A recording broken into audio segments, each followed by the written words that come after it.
State bank of India जो कि India के लार्जेस्ट नेशनलाइज्ड बैंक है, काफ़ी सारे सवाल के घेरे में आ चुके हैं और वो भी किसकी वजह से, इलेक्टोरल बॉन्ड्स की वजह से। हम लोग corporate bonds, municipal bonds, government bonds, इन सब के बारे में जानते हैं, लेकिन ये इलेक्टोरल बॉन्ड्स से आखिर चीज़ है क्या और पार्लियामेंट इलेक्शन से पहले अचानक इतना चर्चा पर क्यों है और स्टेट बैंक ऑफ इंडिया का रोल इसमें क्या है, सब कुछ आज इन डिटेल इस वीडियो पर जानने की कोशिश करेंगे। इसलिए वीडियो के एंड तक जरूर देखें और जिन्होंने अभी तक इस चैनल को सब्सक्राइब नहीं किया है, जल्द से जल्द इस चैनल को सब्सक्राइब कर दीजिए। साइड में जो बेल आइकन है उसको भी क्लिक कर दीजिए। The Election Commission of India has in fact published the electoral bonds data that was shared by the State Bank of India on its website.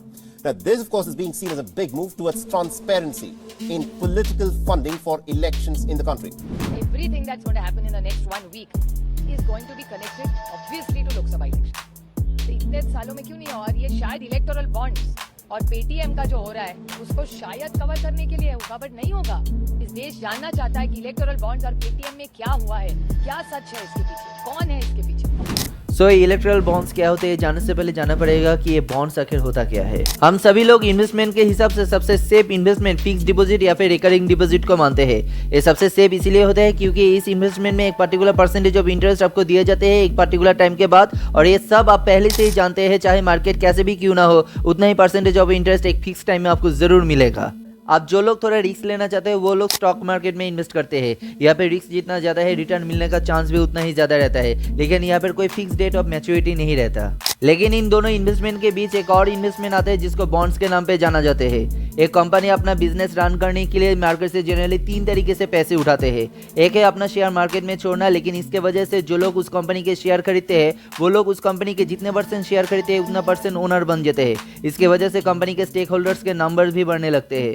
दूसरा तरीका होते हैं बैंक से लोन लेना, लेकिन यहाँ पर काफ़ी high amount of interest bank को देना पड़ते हैं। तीसरा और एक ऑप्शन है कंपनी अपना बॉन्ड्स मार्केट में छोड़ते हैं और इसके वजह से जो लोग वो बॉन्ड्स खरीदते हैं कंपनी उन लोगों को एक फिक्स डेट में उनके पैसे लौटाने समय एक पर्टिकुलर परसेंटेज ऑफ इंटरेस्ट देते हैं, जो कंपनी के लिए बैंक में दिए गए इंटरेस्ट से काफ़ी कम होते हैं और खरीदने वालों के लिए एफडी से ज़्यादा। So the most common forms include municipal bonds, corporate bonds and government bonds.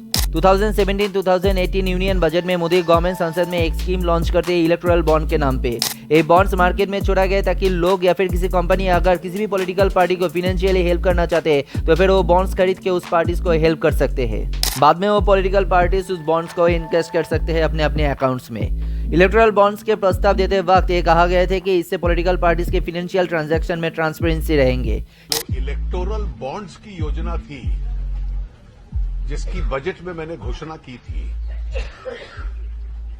उसको संसद के सामने रख दिया है।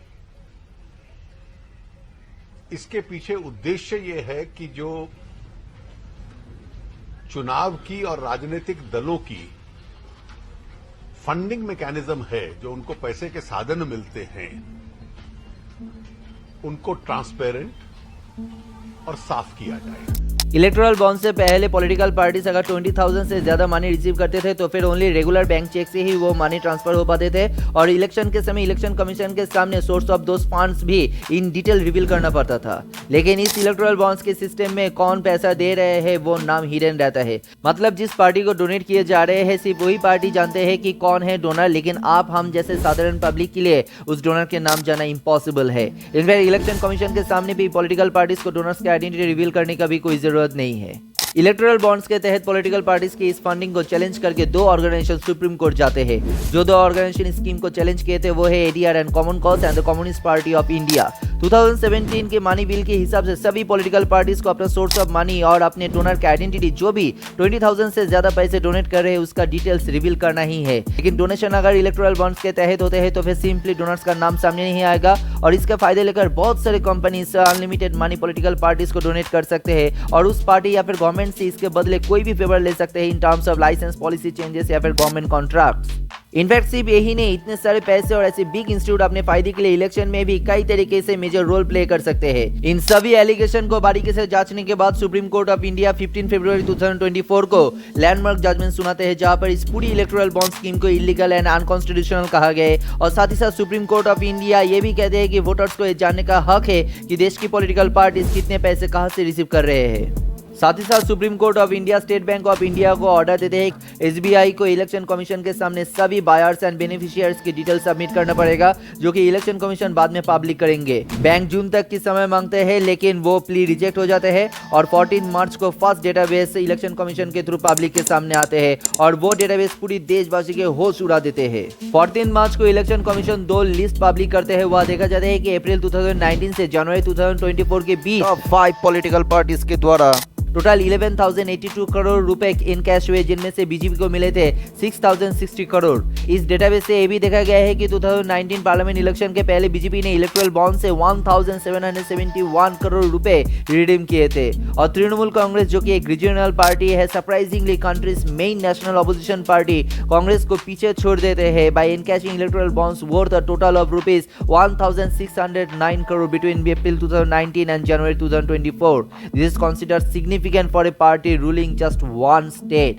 कांग्रेस को मिले हैं 1,422 करोड़, भारत राष्ट्र समिति को मिले हैं 1,215 करोड़ एंड बीजू जनता दल को मिले हैं 775 करोड़। इसमें और भी चौंकाने वाली बात तब सामने आते हैं जब बायर्स के नाम सामने आते हैं। इस लिस्ट में मेजर बायर्स की लिस्ट में एक giant lottery company, infrastructure company, pharmaceutical company और रिलायंस लिंक्ड फार्म्स मौजूद है। लेकिन यहाँ 21 ऐसी कंपनी है जो कि ईडी रेड के बाद बॉन्ड्स खरीदे हैं। स्टेट बैंक ऑफ इंडिया के रोल यहाँ पर इतना ही है कि गवर्नमेंट की तरफ से only state bank of India को ही ये बॉन्ड्स मार्केट में इशू करने का परमिशन दिए गए हैं। Future gaming and hotel services electoral bonds के बिगेस्ट बायर होते हैं, जिसने अक्टूबर 2020 एंड जनवरी 2024 के 1,368 करोड़ के बॉन्ड्स खरीदे हैं।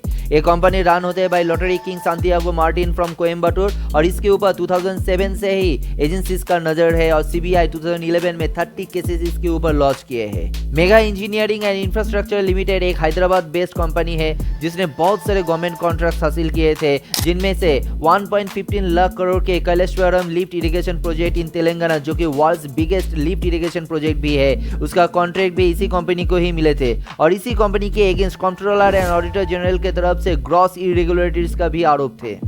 इसके बाद आते हैं वेदांत ग्रुप, जिसने अप्रैल 2019 एंड नवंबर 2023 को 376 करोड़ के बॉन्ड्स खरीदे थे, लेकिन इसके अगेंस्ट भी राजस्थान में लोकल पीपल के अपोजिशन के बावजूद भी काफी सारे कंट्रोवर्शियल ऑयल प्रोजेक्ट मिले थे। इनफैक्ट मार्च 2020 को सीबीआई ने बाकी कई सारे कंपनी के साथ वेदांत के अगेंस्ट भी इन्वेस्टिगेशन स्टार्ट किए थे for the criminal conspiracy and the cheating over the supply of coal.